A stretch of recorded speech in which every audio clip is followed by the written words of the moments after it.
Welcome to the second series of the tournament. It's Galactic Process, spawning to the bottom left-hand side in purple, playing Protoss. It's Anolia. And to the top right-hand side in orange. Actually, I think the best color for almost every race, but especially for Protoss, it's Miyako. So both playing with their off race, Anolia normally being Zerg, Miyako normally being Terran.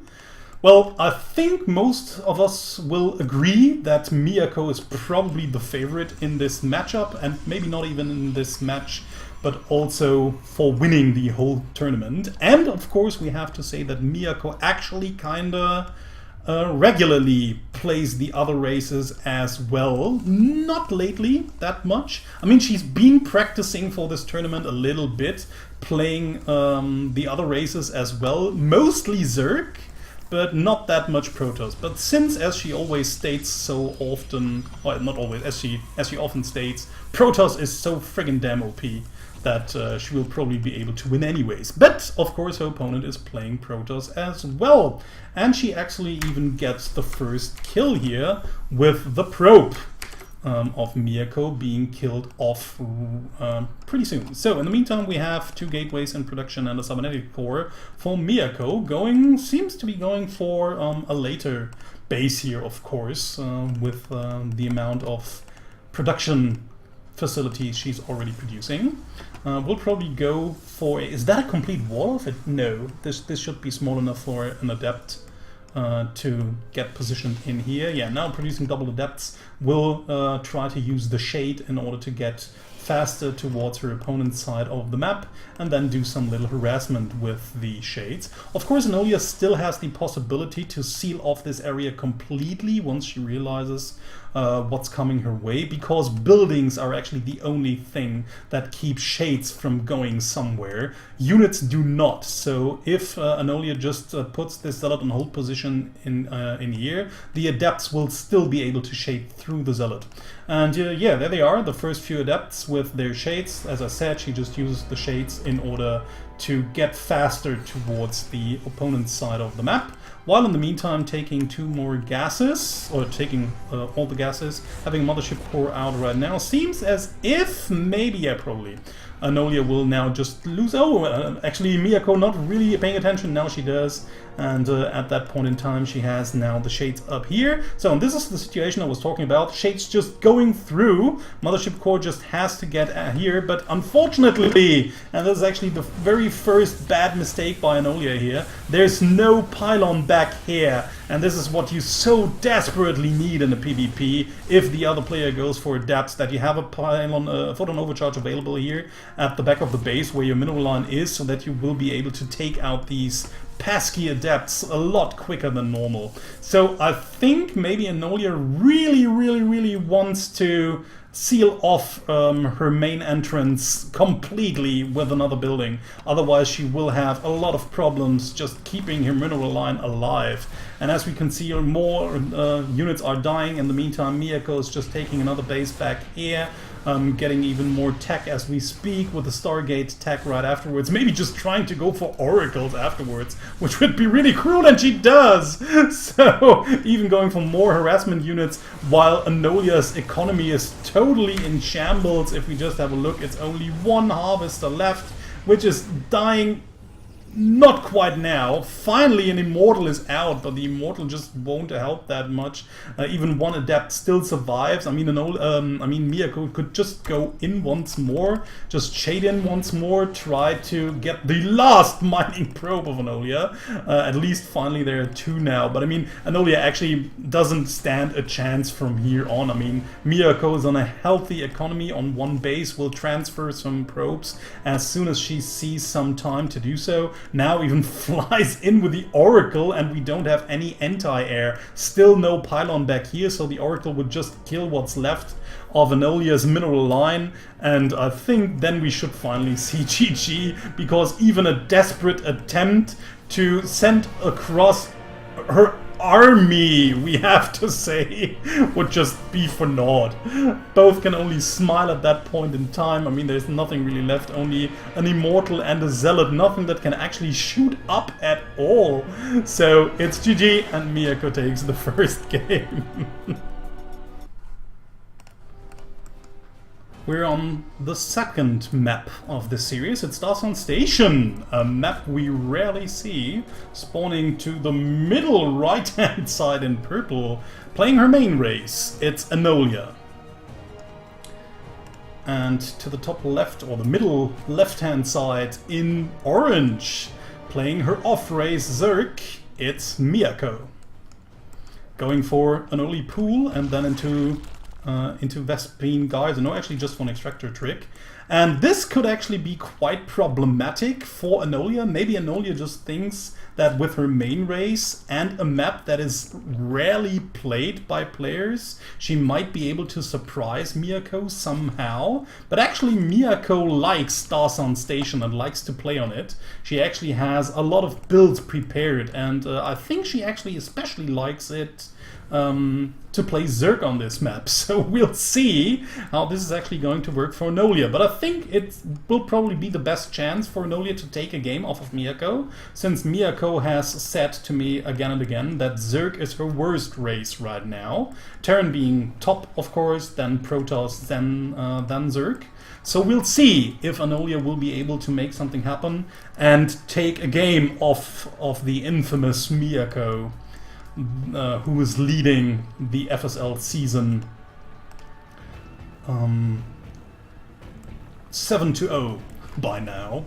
So yeah, has only dropped one map during the whole season of FSL, so she is a great player, and she's definitely the favorite to win the tournament as well. Still, we might see some surprises with this special mode of the tournament.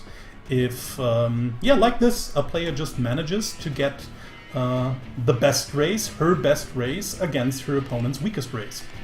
So let's see what's going to happen. A lot of Zerglings in production already for Anolia. I think she really wants to use the short distance, the short rush distance of the map in order to get some pressure towards Miyako, who has taken the gold base, so is playing some sort of echo cheese of her own. In the meantime, we have just a lot of Lings rallied behind the mineral line of Anolia, so it seems as if Anolia really wants to bust through with Lings and Banes completely. Yeah, she's just keeping, she just keeps producing more Lings, is adding the Baning Nest as well. Speed will almost be done, but Miyako just realizes right now what's going to happen, has seen all of the Zerglings with the scouting drone, and has also seen all of the buildings plus the spawning pool wiggling like crazy. So she definitely knows what's headed her way, goes into a quick Roadhorn immediately, has also to be careful about like the back doors, but Anolia hasn't even tried to break through these at all, so it should be no problem at all.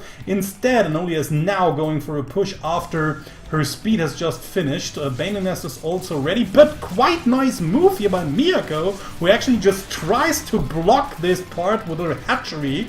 But unfortunately, I think it won't be enough. I mean, there's a spine crawler out. Miyako just tries to micro her queen like crazy, but one queen is just not enough to defend against that amount of speedlings at all. So it's, yeah, Miyako just has to retreat with all of her probes. Maybe just loses all of them against, oh, these banelings, just barely not losing them. Anolia actually reacting a little bit too slow there, but still manages to get most of her banelings into the main mineral line. 6 drones, sorry, have already died, 9 now, and she's probably going to take down all of the defensive buildings of Miyako right now. Seems as if Anolia has just won this game. I mean, there's not much that Miyako can do. First Roach is out, 4 more to come. If Miyako just puts them in a great position, she might be able to trade off course efficiently, but it will still not be enough in order to beat the amount of Anolia's Lings that are already in her base. Nevertheless, the Lings that were to come, so GG's out, and Anolia takes the second game, ties the series up 1-1. So welcome to the last map of the series. We're on Frost, spawning to the bottom left-hand side in orange. Playing her main race, it's Miyako. and having to play her off race. Spawning to the bottom right hand side in purple is Anolia. And she will have a tough time from now on, since Miyako is really good with Terran. And I don't know how often Anolia has played Terran at all. Don't even know if players really have prepared for this tournament. I know Miyako has a little bit, playing some off-race, really enjoying Zerg over the last few days.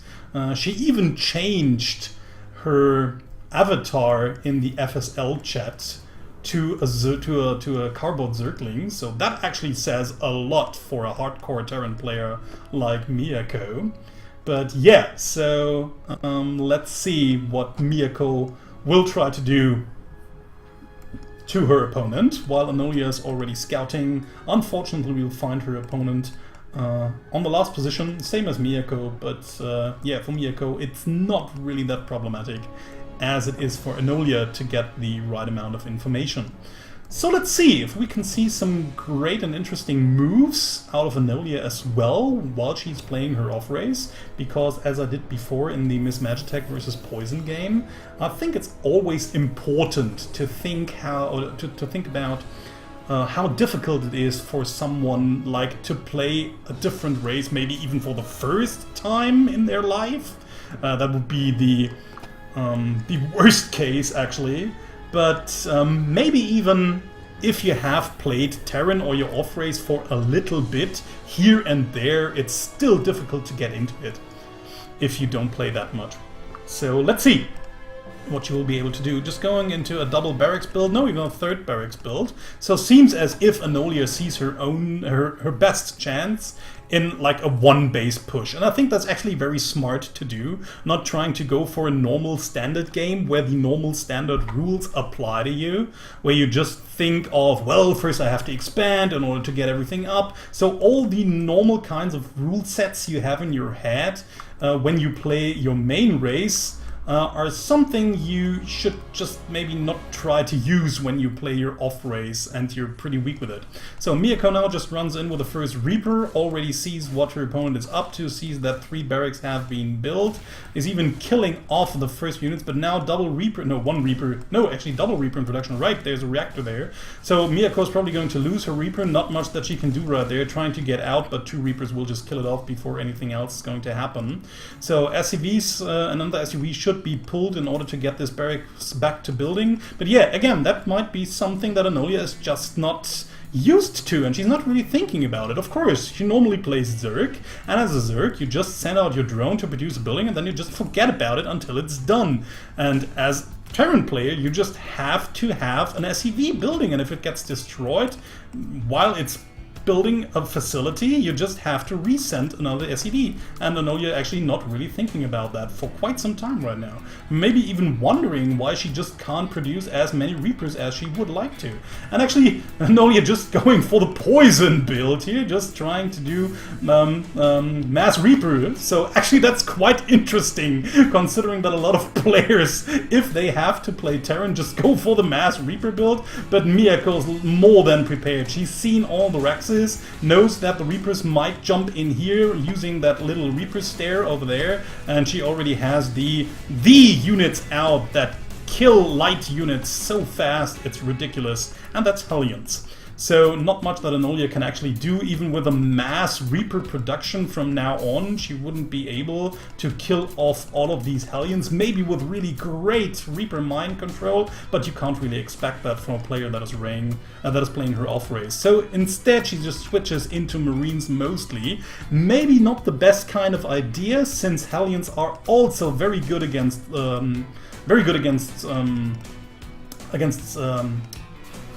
Marines as well, but yeah, I mean, what else can you do? I mean, there's no add-ons here, she can't really produce any Marauders, which would actually be kind of a good choice. Not that much for what Miyako is sending her way. Oh, but actually Anolia almost getting that Banshee. Miyako not paying attention for a moment, just flying in. Didn't really expect most of the army being at that point on the map, in the main base, so yeah, she probably thought she could just fly more easily into the mineral line while all of the units were back here. So nothing she can do for now. Did she try to get Cloak? Or did she get Cloak? I think Cloak should be out, right? Yeah, Cloak's already done. So she will now be able to make something happen. Okay, Command Center just tries to fly down and land, but it won't be able to do anything. Now we just have the Marines and Reapers down here, just getting roasted by all of these Hellions. Same thing with the Marines as well. Bunker is unfortunately not finished, and she doesn't even have a scan left, or if she does, she doesn't really think about using it. No! She didn't even build a command, an orbital command at all, so no scans available for her. Yeah, and like I said, this is just the kind of things that happen to you if you have to play a race, maybe for the first or second or third time in your life. It's just impossible to think of all the different situations and all the different things an opponent can throw at you. And as expected, Miyako takes that game, wins the series 2-1.